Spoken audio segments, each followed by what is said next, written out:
Il est temps de présenter une bouse de plus.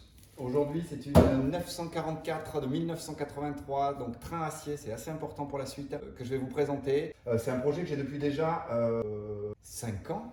5 ans, ouais. Malheureusement, j'ai commencé à tout démonter. Cette voiture n'a jamais roulé depuis son retour de Mimizan avec mon pote Kevin. Elle l'a fait le garage, la maison, pas plus. Donc là, on va essayer de la rendre roulable pour aller jusqu'à la carrosserie d'Osbach chez mon pote Laurent, qui nous réserve une petite place pour qu'on puisse travailler tranquillement et essayer de faire avancer un peu cette voiture. La voiture est loin d'être belle. On a le clignotant cassé, il manque le cache là, tout le spoiler est fissuré en bas, il est également fissuré ici de l'autre côté. Ici, je ne sais pas ce qu'il y a eu, mais il y a une forme complètement folle, il est complètement bombé. La mécanique normalement est quasiment prête à l'emploi, on va dire. J'ai pas mal bossé dans le compartiment moteur. Ça avait été repeint pendant le confinement, j'avais un peu avancé. Il va falloir enlever les BBS mâles qu'on va utiliser pour le projet de la 924. On va mettre un set de BBS RS en attendant. La voiture pèle complètement, toute la peinture s'en va. Donc c'est une catastrophe, il va falloir la mettre quasiment au métal partout. Les freins avaient été refaits, mais ça date déjà d'il y a un petit moment. C'est des coupelles de M3 E36 qui ont été transformées de 3 trous à 4 trous avec une platine que j'avais fabriquée.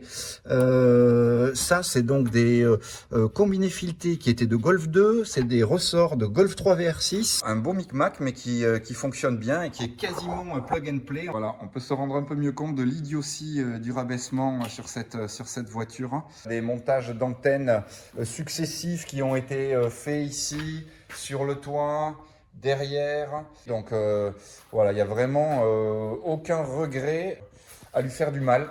Au compartiment moteur, on fera un petit nettoyage après quelques années, mais on ne va pas trop y toucher. Je repeindrai quand même la pipe d'admission qui a gonflé sur l'aluminium. Je sais pas, je l'avais toute lissée, j'avais enlevé toutes les écritures pour en faire une belle admission toute lisse. Mais ça n'a pas, quelques années après, voilà, ça n'a pas tenu.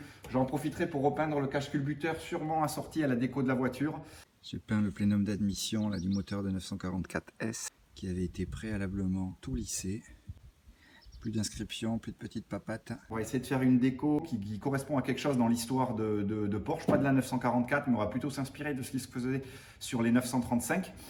On va essayer de tout peindre, de ne pas poser un seul sticker et de ensuite tout polyillustrer, d'avoir une voiture voilà, absolument parfaite en carrosserie. C'est le but principal de partir chez Laurent, c'est d'essayer d'atteindre un niveau de carrosserie assez élevé, comme on l'avait fait sur la 2002 et les précédentes voitures peintes chez lui.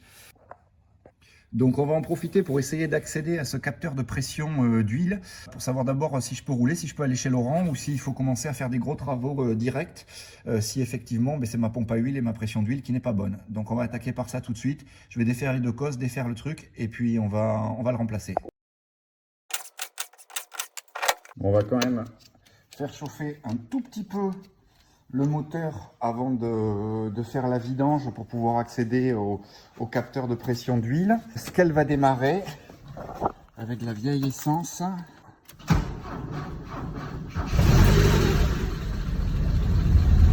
Là, c'est quand même de la balle, ces vieilles Porsche. Allez, le moteur a un tout petit peu chauffé. On va en profiter pour lui faire une vidange, histoire de ne pas la fumer avec une huile qui n'en est plus. Voilà. Bon, par contre, zéro limaille sur l'aimant, ça c'est mortel. J'ai pu remonter l'admission. Donc ici, c'est un adaptateur pour pouvoir monter en fait un cône sur le débitmètre. J'ai été sur mon Audi, sur le 20 soupapes turbo et que j'ai recyclé sur cette voiture.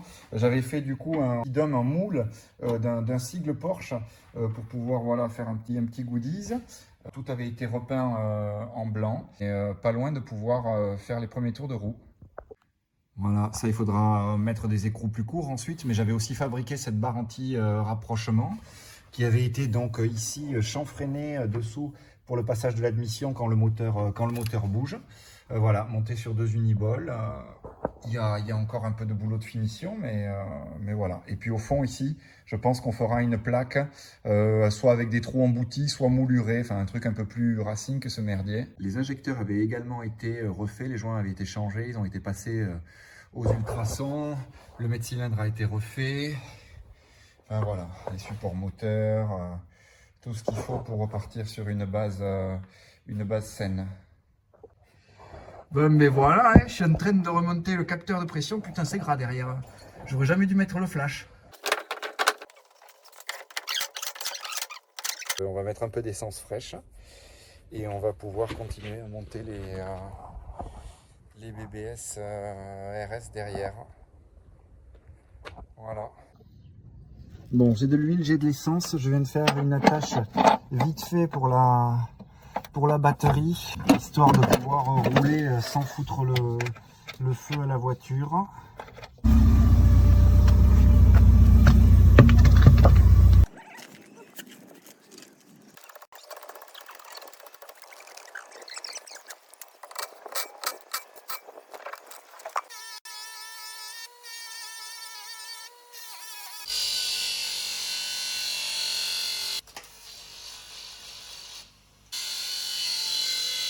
Bon, ben j'en ai chié. Et voilà, la première de Poli. Être plutôt pas mal. En tout cas, ça rend super bien avec le blanc. J'ai détaillé le logo Porsche là aussi parce que les sets se vendent qu'en gris ou en noir. Je déteste toujours autant polir. Voilà, j'ai vraiment hâte de mettre ça sur cette poubelle.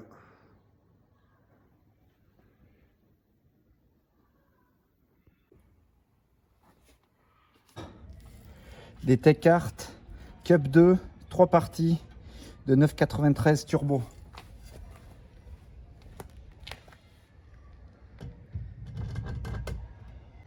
On va essayer d'avoir vraiment les voiles au ras des ailes, voire un tout petit peu dedans, que le pneu soit complètement masqué.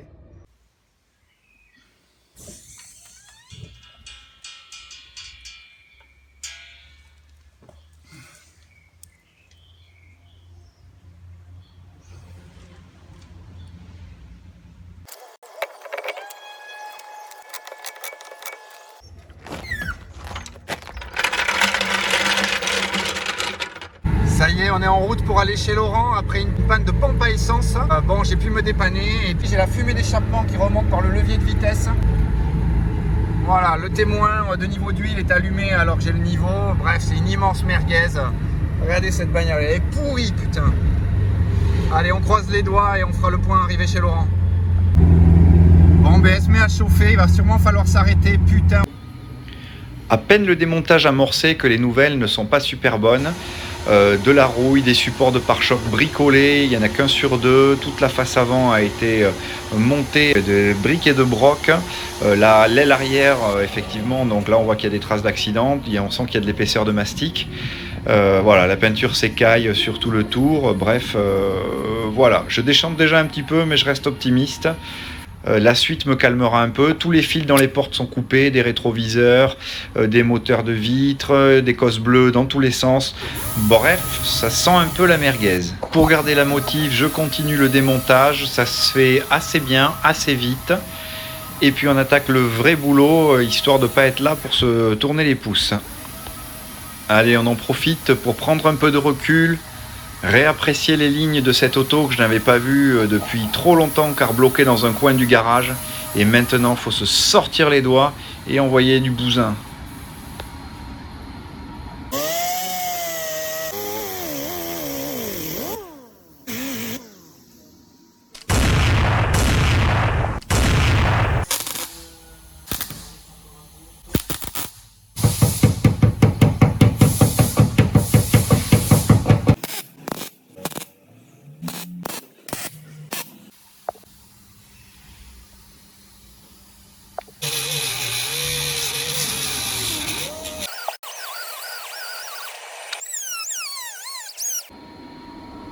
Allez, voilà, c'est fini. On voit qu'ici, il y a un petit trou encore à boucher et puis on est bon. C'est nickel. Et voilà le travail. On va faire la même chose sur les 3 autres trous. On protège bien les vitres, histoire de ne pas abîmer le pare-brise. Et puis on va attaquer le deuxième. La pièce est fabriquée. C'est parti.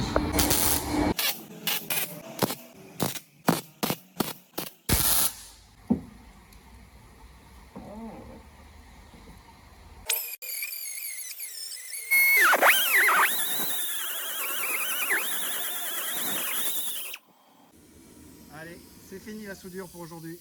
Donc voilà les 3 pets ressoudés. Là j'ai une petite déformation, il faudra retaper un peu derrière. Celui de derrière par contre, lui il est nickel. Et le toit aussi c'est nickel. Je suis très content. Et normalement la voiture n'est pas en train de prendre feu. Il y a ici en bas là Il y a une petite trace d'une aile froissée qu'il va falloir reprendre. On va devoir enlever le mastic et redresser tout ça. Globalement, elle est très très saine. Donc putain, je suis noir. Et on va pas mal travailler aussi sur la face avant, voir ce qu'il en est avant de commencer à faire les modifications. Et bien ça y est, on a des tonnes de mastic.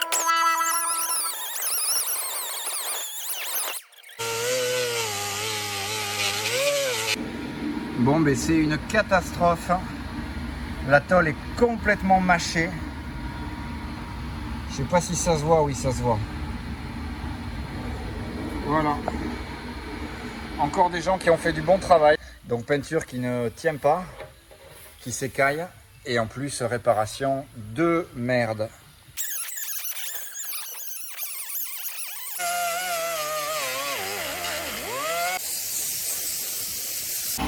Donc le but là, c'est d'enlever l'étain.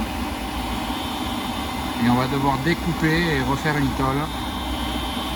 Si jamais effectivement il y a un gros trou dessous.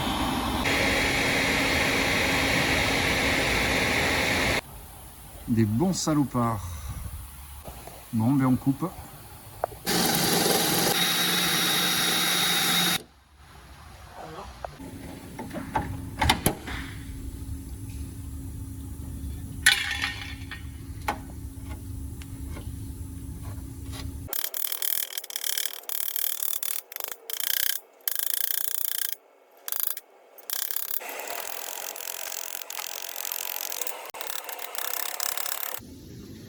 Voilà la tôle partiellement redressée. Je vais couper cette partie-là et on va la ressouder une fois toute la partie soudée sur la voiture.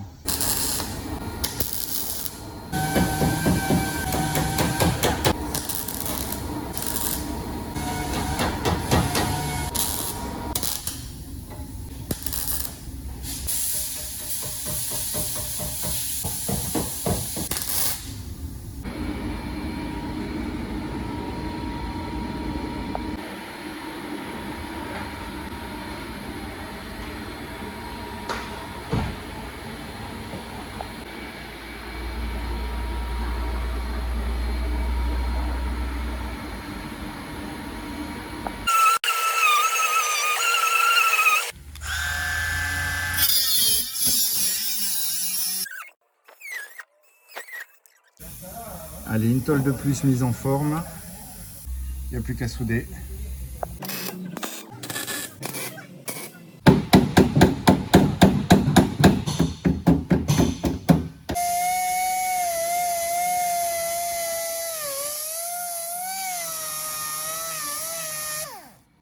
Allez, terminé pour aujourd'hui.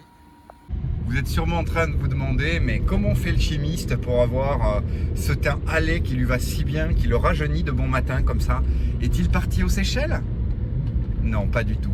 Une bonne journée chez Laurent Dosba, sans casque anti-bruit et sans masque de protection, avec quelques heures de soudage, vous donneront ce teint absolument délicieux. Donc j'ai passé une nuit un peu difficile entre le coup de soleil de la face et des paupières quand j'avais les yeux fermés et l'acouphène liée au fait d'avoir grindé les soudures pendant quelques heures hier. C'était assez difficile. On va essayer d'être un peu plus raisonnable aujourd'hui. Aujourd'hui, ça va être du gros ponçage. Afin de gagner un peu de temps, j'attaque la face arrière au décapant. Le décapant de chez Restom qui normalement marche plutôt bien, mais là j'avoue que sur cette peinture c'est pas dingue.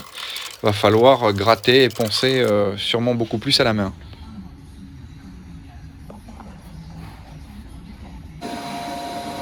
L'arrière est rempli de mastic.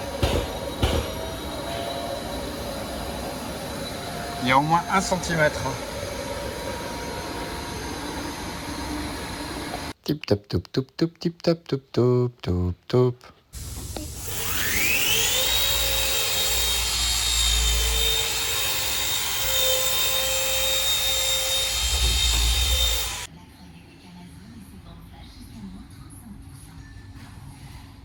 Le tour est fait. J'ai cassé le pare-brise en enlevant les baguettes.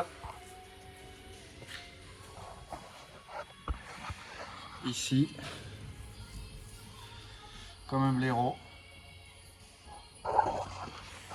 Voilà. J'ai regardé, ça vaut dans les 350 balles. Voilà, on va mettre un coup de phosphatant sur le toit et puis on va essayer de finir toute la partie arrière ici. Voilà, tout décapé, un phosphatant là aussi, redresser la dernière partie et on va s'arrêter là.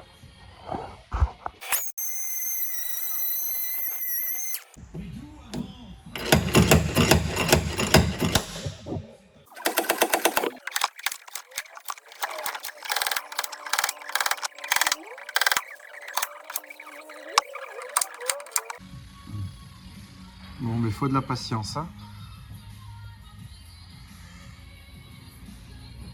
Il y a encore du boulot, mais on commence à retrouver un peu la forme.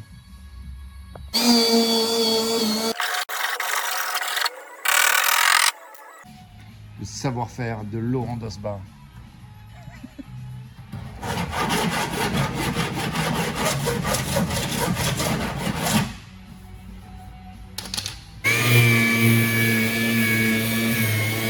Et voilà l'aile arrière redressée. J'ai réussi à récupérer la rainure. J'ai pas pu tout filmer parce qu'il fallait avancer, mais c'est pas mal.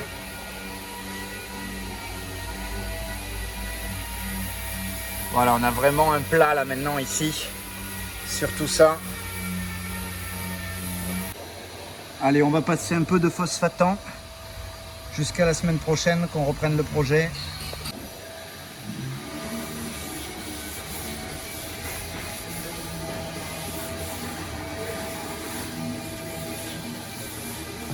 Voilà en 3 images le taf de la semaine. Le rendement est pas ouf, mais la carrosserie c'est tellement chronophage, c'est d'ailleurs pour ça que ça coûte aussi cher.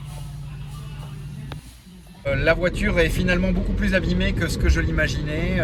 J'ai dit au début de la vidéo que la voiture est saine, que c'est super cool. Non, elle n'est pas saine, elle a été réparée par des gros casquants. Vraiment, voilà, rien n'a été redressé. Dès qu'il y avait un choc, ça a été mastiqué, repeint. Donc il y a des épaisseurs mais surréalistes de mastic à droite à gauche. On va essayer de rester focus sur la voiture, de rester motivé. J'espère que ça va vous plaire. Le projet en tout cas va prendre un peu de retard d'entrée. Mais voilà, on va compenser par beaucoup de travail et puis ça devrait le faire.